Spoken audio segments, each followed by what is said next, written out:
O Corinthians, ele começou de uma maneira surpreendentemente dentro de casa, Lelê, desagradando. O Corinthians, durante praticamente os 15 primeiros minutos, aí ele não teve a postura que a gente esperava que tivesse. Foi um time aí apático, deu a bola para o Santos e realmente estava uma situação ali insustentável, cara. Tava realmente ali um time muito apático, deixando o Santos jogar e assistindo o adversário dentro da arena tomar conta do jogo. Quando o Corinthians começou a melhorar na partida, quando o Corinthians começou a colocar a bola no chão, o start para isso foi aquela cobrança de falta do Garro, uns acho que 16 minutos, 17 minutos, que o Brasão defendeu. Dali em diante, o Corinthians ele começou a ter mais confiança no jogo. Tanto que o primeiro gol foi uma jogada do Martínez pela direita, ele cruza e o Yuri Alberto faz 1-0. E aí o Santos entra em parafuso. Aí o que era um time meio que desorganizado no começo do jogo e dando a bola para o adversário, começa a ser o time protagonista dentro da arena, que já era para ser a postura desde sempre. Agora, com relação aí ao que o Corinthians apresentou, inclusive o segundo gol, cara, vou falar para vocês, mano. Vocês têm hoje a possibilidade de ver um time europeu jogando na América do Sul. O que aconteceu ali, Vieira, Aí, o Santos, passe do o que você Garro, tá fazendo? o passe do Garro, no peito do Depay, e o passe foi um negócio de cinema. A matada na caixa do Depay e o passe pro Yuri Alberto foi um negócio absurdo. Foi um negócio absurdo. Cara, é coisa golaço. que você vê em Champions League. É coisa que você vê em Champions League. Então, cara, 2-0 Corinthians, ok. Quando volta pro segundo tempo, Lelê, na boa, pra mim, foi uma situação que o Corinthians, ele muitas vezes ele senta no resultado, e isso é perigoso. Foi assim contra o Noroeste, dentro da própria arena, que o Corinthians tá ganhando 2-0, tomou aquele gol no finalzinho, também foi um salseiro.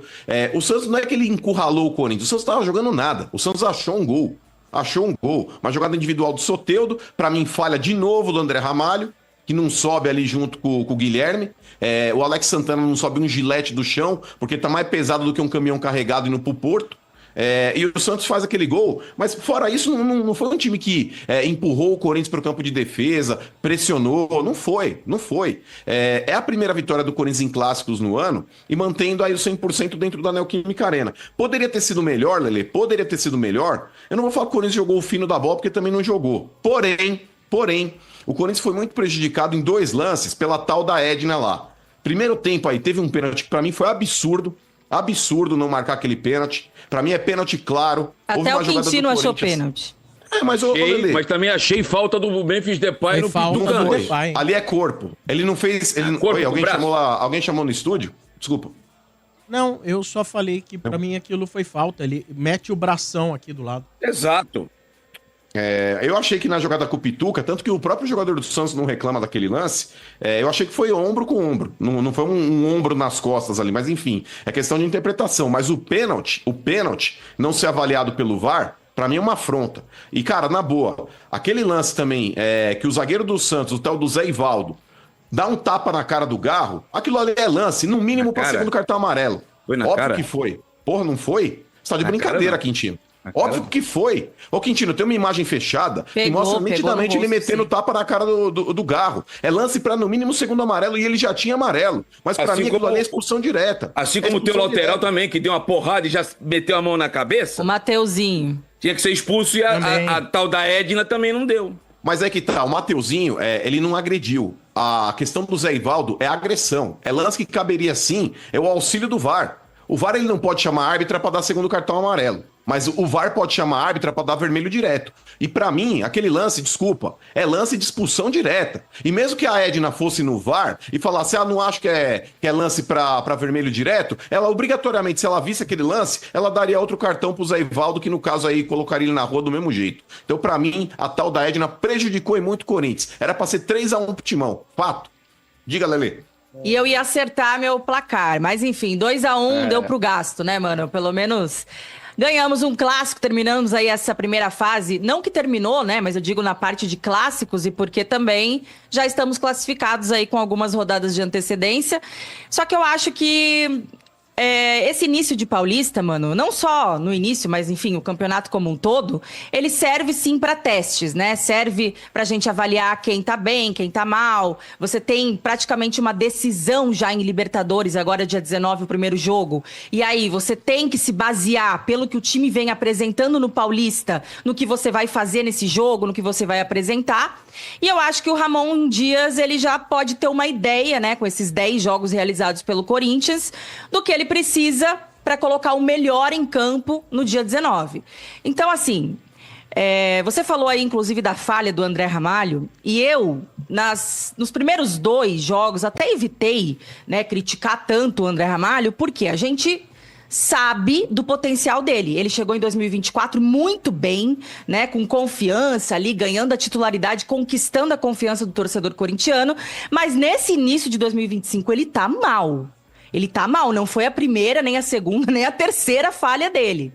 E claro, nesse gol não foi só ele que falhou. Para mim, a falha ela é defensiva, né? É coletivo ali. Já começa com o Carrídio, que o Carrídio é outro cara que a gente elogia muito. Eu gosto muito do futebol do Carrídio, é um cara muito técnico com a bola no pé. Mas ontem ele parecia um zumbi em campo, ele não conseguia correr. E aí ele já começa dando espaço pro cara, deixou o cara cruzar. O Alex Santana também não pula. E o André Ramalho também falha ali, né, na marcação do Guilherme e sai o gol do Santos. Ok. Então, assim, eu acho que essas questões são coisas que o Ramon precisa avaliar já, porque futebol pra mim é momento. Então, não dá pra também, você vai jogar um jogo que é difícil, porque tudo bem, é uma equipe que não tem grande notoriedade, né? A questão lá da Venezuela e tudo. Mas, pô, é um mata-mata, é uma coisa que se você erra em algum lance ali, pode custar uma eliminação na Libertadores. Então, acho que ele tem que se atentar, né, pros erros, pra quem tá bem, pra quem tá mal, nesse início de temporada, pra fazer esse confronto lá na Venezuela. E aí tem outra coisa que chamou a atenção ontem, que foi o quê? Ele preterir aí o Bidu, né, pelo Hugo. Ele já tinha optado pelo Hugo no clássico contra o Palmeiras e ontem também ele sai com o Hugo de titular e deixa o Bidu no banco.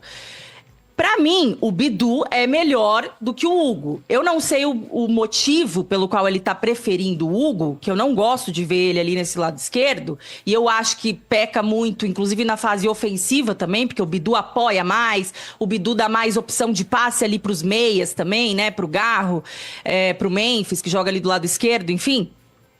E aí, na coletiva, ele foi questionado sobre isso, né, o Ramon Dias. E parece que ele deu um recado, não sei se é exatamente isso, a gente não sabe o que está acontecendo nos bastidores, mas ele falou o seguinte: vai jogar quem estiver se dedicando mais e quem estiver mais... Talvez ele quis dizer que o Bidu não tá treinando bem ou tá disperso, alguma coisa assim, e ele tá preferindo o Hugo. Mas aí tem que ver dentro de campo se isso faz sentido. Porque pelo menos os jogos que o Bidu atua, pra mim, ele é melhor do que o Hugo ali nessa função. E aí, ok, né? O clássico, assim, acho que ainda tem coisas para melhorar, apesar da vitória. A gente sabe que a postura em clássico, eu acho que ainda precisa ser mais agressiva do Corinthians, né? O sufoquinho que a gente tomou ontem no final do jogo até foi meio desnecessário, mas acho que porque tinha muito jogador que o Ramon optou por deixar em campo também e que já estavam mortos. Ele deixou o Carrídio se arrastando em campo até o final. Ele não substituiu, né? Então, assim, coisas que ele precisa se atentar, principalmente para esses jogos decisivos que vem aí pela frente na Libertadores. Inclusive, o Emiliano e o Ramon estavam falando sobre isso, né? Falando, estava até incomodado com as perguntas dos jornalistas, falando por que o Corinthians caiu tanto no segundo tempo, né? Sobre desgaste, né? Por que eles não trocaram, a queda de rendimento do time no segundo tempo.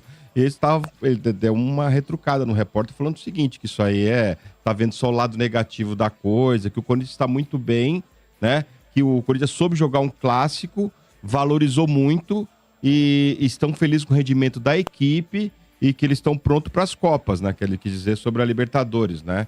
E isso aí tudo não, Motinha, é que assim, Copa. Eu concordo que não é motivo pra histeria coletiva, sabe? Pra já começar a pedir cabeça de alguém, assim. Mas é que tem pontos que ele precisa observar que podem ser melhorados. E o Paulista, na minha opinião, serve pra isso. Ele tem que realmente melhorar algumas coisas. A postura em clássico é uma delas.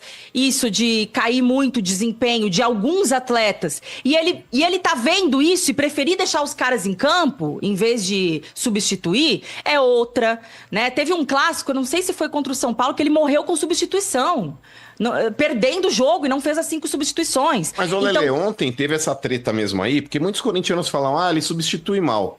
Cara, eu não vou colocar na conta do Ramon Dias aí, apesar da burrice de manter mesmo o Hugo. Pra mim, o Bidu é muito melhor que ele, eu concordo com você. Mas, por exemplo, ele troca lá o Martinez, que sentiu ali no final do primeiro tempo. Isso. Ele já volta com o Rian, não é o mesmo nível. Ele vai lá, ele viu que o Memphis cansou, tanto que ele trocou 3 de uma vez só. Ele viu que o Memphis cansou, ele coloca o Romero, não é do mesmo nível. Ele tirou lá o Garro, ele colocou o Thales Magno.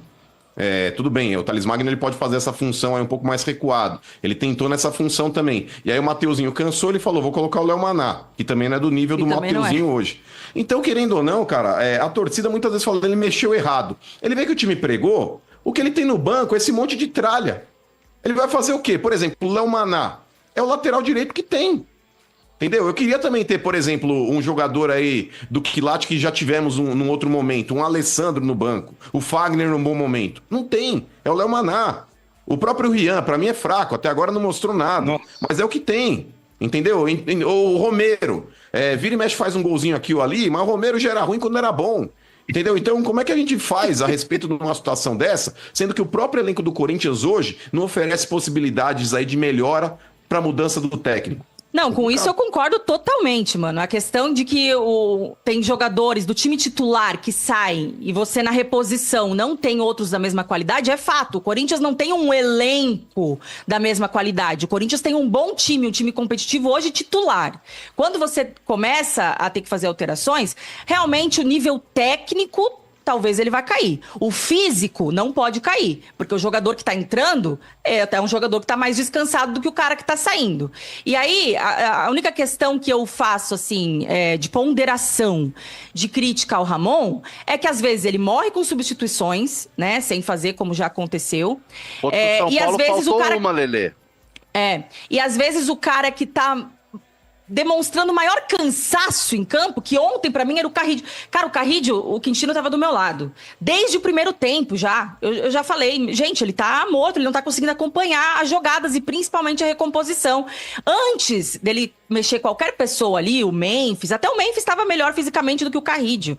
E às vezes eu acho que ele opta por um cara que não tá tão exausto assim como estava o Carrídio ontem. Mas, como eu tô falando, não é questão pra, ai meu Deus do céu, pedir a cabeça do Ramon Dias, como já tem gente fazendo, que não gosta. Tá?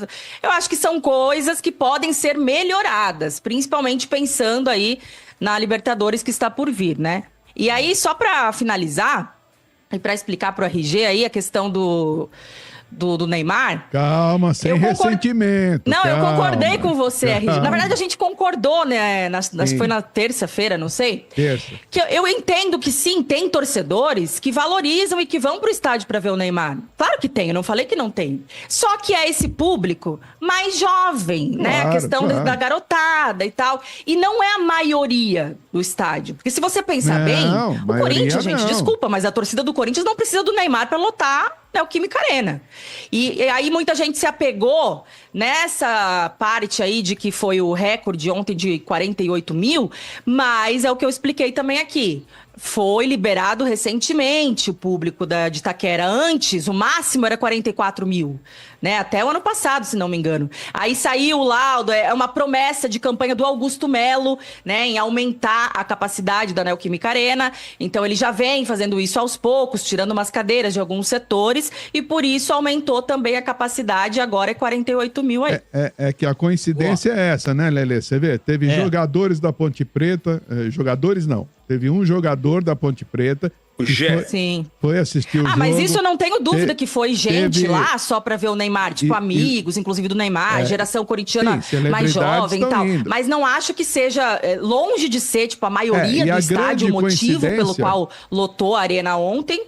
E é isso, acho que é uma geração mais jovem mesmo. E a grande coincidência é isso, né? Ontem vocês lotaram os camarotes, né? Estavam cheios, né? Acabou, né?